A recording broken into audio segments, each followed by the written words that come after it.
Sees now where British Prime Minister Boris Johnson is battling today big time, working to secure enough support to get this newly reached Brexit deal passed.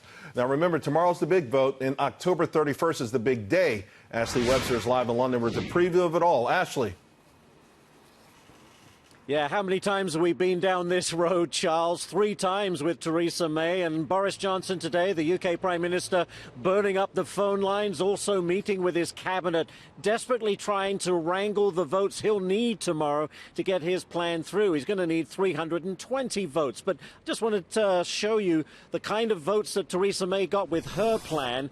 Back in January 15th, she got 202 votes. She tried again in March 12th, got 242 votes, and then March 29th, at the end of that month, she didn't even really get that close, 286 votes. So by most estimates, Boris Johnson needs 33 votes above his Conservative Party to get this thing across the finish line. Where are they going to come from? Well, the Northern Irish Party, the DUP, they have 10 votes, but they have yet to commit to this plan. We have opposition members, Labour Party members, whose constituents voted overwhelmingly for Brexit. Can he get to those lawmakers? And then we have those rebel Tories who were kicked out about a month ago. There's 20 or so, 28 of those that could be persuaded to vote. It's going to come down to a knife's edge. It begins at 9:30 tomorrow, local time. It could go all day and all night. We have no idea.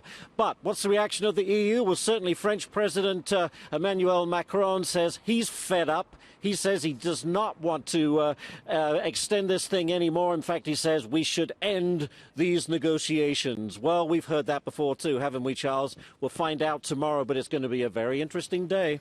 All right, Ashley, hope you get a lot of coffee, my friend. Okay. Thanks a lot. Good seeing you. Hey, joining me now by phone is Brexit Party leader Nigel Farage. Nigel, I know you don't like this deal, but explain to our audience why, because it felt like maybe we're on the cusp of getting this done. Yeah, but it's not really Brexit, because whilst we would conclude the withdrawal agreement, we would then immediately enter into a new phase that would last for a minimum of 14 months, but more likely getting on for nearly 3 years, in which we're supposed to negotiate a new trade deal with the EU.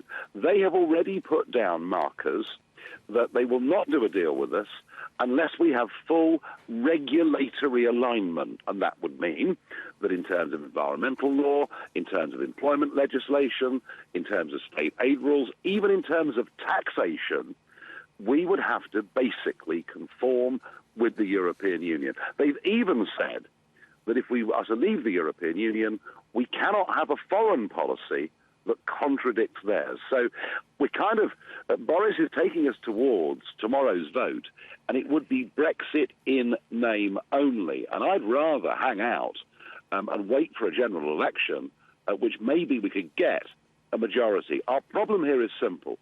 We have a country that wants to leave and a parliament that wants to remain.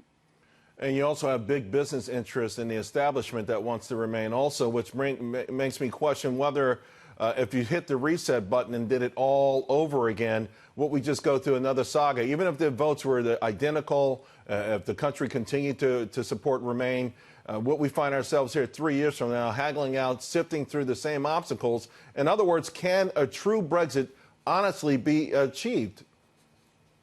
A true Brexit cannot be achieved, in my opinion, with what Boris Johnson has signed us up to.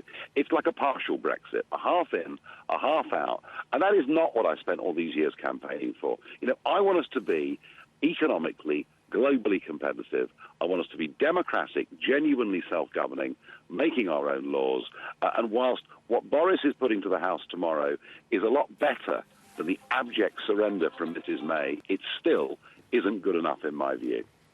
Nigel, before I let you go, again, it's just, there's sort of fatigue setting in. At least it feels like there's some fatigue setting in. The markets over there have done pretty well. Some of your banks are up as much as 10% this week. This feels like there's a sort of excitement to get it over with. In America, we're getting to that point, I think, with the China trade deal. Are you concerned that your party, that the movement that you sparked could begin to fall on deaf ears if this lingers any longer? Yeah, I do understand that, and we are, as a nation, and in terms of our businesses and our investors, people are very fatigued, and that's what Boris Johnson is banking on. But just because we're fatigued, I do not want us to sign up to something that is a new EU treaty that binds us in international law, and from which I don't think a genuine escape is possible. And by the way, if we sign up to this, it'll be many years before we have a free trade deal with the USA. I'd rather go for a clean break, even if that meant a bit of short-term disruption. We'd then be free to set our own chart, right. Chart our own course in the world. And that, for me, is worth hanging out for. All right, Nigel, always appreciated. Thank you very much. Thank you.